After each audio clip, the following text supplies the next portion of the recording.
If I was voting today, I would vote for Stafford. Oh, fuck you. 2, I'm here to tell you that that is completely, 100%, undeniably, and unequivocally wrong. Drake Maye is the most valuable player of the National Football League, and this is my case. In all fairness, I will start by addressing the two strongest arguments for Matthew Stafford to win the MVP. First of all, being stats. Stafford has 42 passing touchdowns to Maye's 30. They both have interceptions. Stafford has 4,400 yards. Maye only has 4,200 passing yards. At face value, this looks like a massive gap. 200 yards and 12 touchdowns. But that argument falls apart the second you look at the full picture. You cannot correctly evaluate Drake Maye's season without including his rushing production. That's like evaluating Lamar Jackson's MVP years without including his legs. When you add up total yards and touchdowns, Maye's yards surpasses Stafford's with 4,600 to his 4,400, and the touchdown gap shrinks from 12 to 8. So that's a 400-yard swing in the yards category, and I know 8 touchdowns seems like a lot, and it would be, except every other statistical category is clearly in favor of Drake Maye. Drake Maye is significantly better in completion percentage, QBR, passer rating, yards per attempt, total first downs created. Drake Maye is completing 72% of his passes compared to Matt Stafford 65. That is a huge 7% difference, and that is not only elite for this year,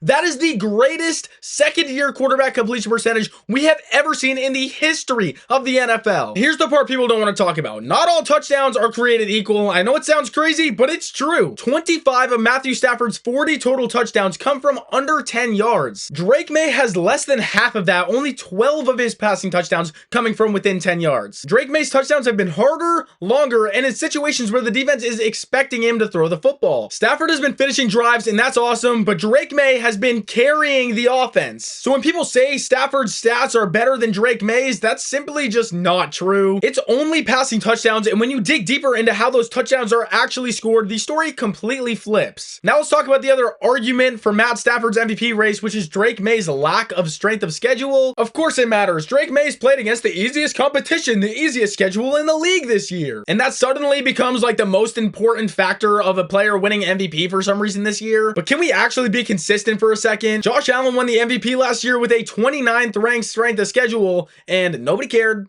No disqualifiers. He can't win the MVP because he played against bad competition. Nobody said jack. As a matter of fact, when you look at the last 25 MVP winners, the average strength of schedule is 22nd. If Drake Maye doesn't deserve the MVP for playing against bad competition, well, it looks like the last 25 MVP winners don't either. It's so like unbelievably irrelevant to the MVP conversation. It genuinely pisses me off hearing that conversation brought up so much when nobody said it any time before this year. And that should tell you something, because it tells me something. And it's that people just don't want Drake Maye to win the MVP. Everybody's forgetting what the MVP actually stands for. Most valuable player. And when you ask that question, the only question that actually matters, there's only one clear answer. Drake Maye.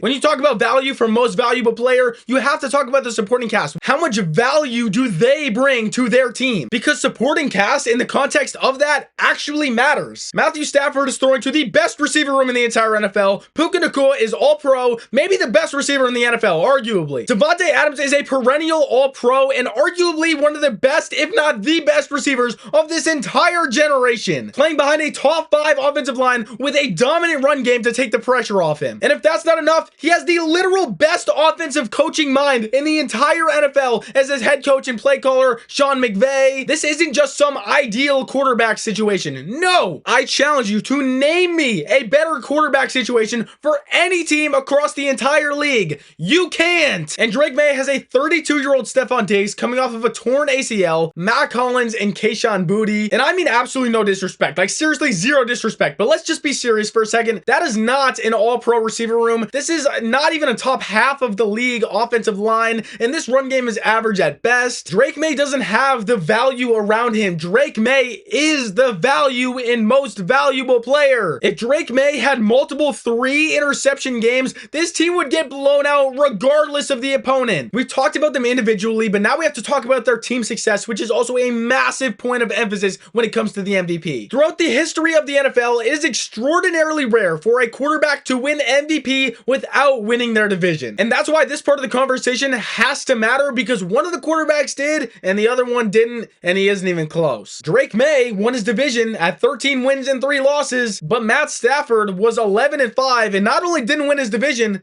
But as of right now, he's not even second place in his division. He's third in his division. No player in the history of the NFL that has ever existed has ever won the National Football League MVP while being third in their division. So when you strip down everything, you're left with no noise, no narratives, no excuses. You're left with this. Drake Maye won 13 games in the National Football League without the best receiver room in the NFL, without the best head coach in the NFL, without the literal perfect roster you could create around a player. Drake Maye didn't have all of these advantages because Drake Maye is the advantage. And the craziest part of this all, Drake Maye's only 23 years old. He's still 6 or 7 years away from even sniffing his prime. So if you have a vote, if for some reason this video gets input of somebody who has a National Football League MVP vote, Drake Maye is the most valuable player of the National Football League. Mic drop. Boom. Love you. Subscribe, please. Thanks. Bye.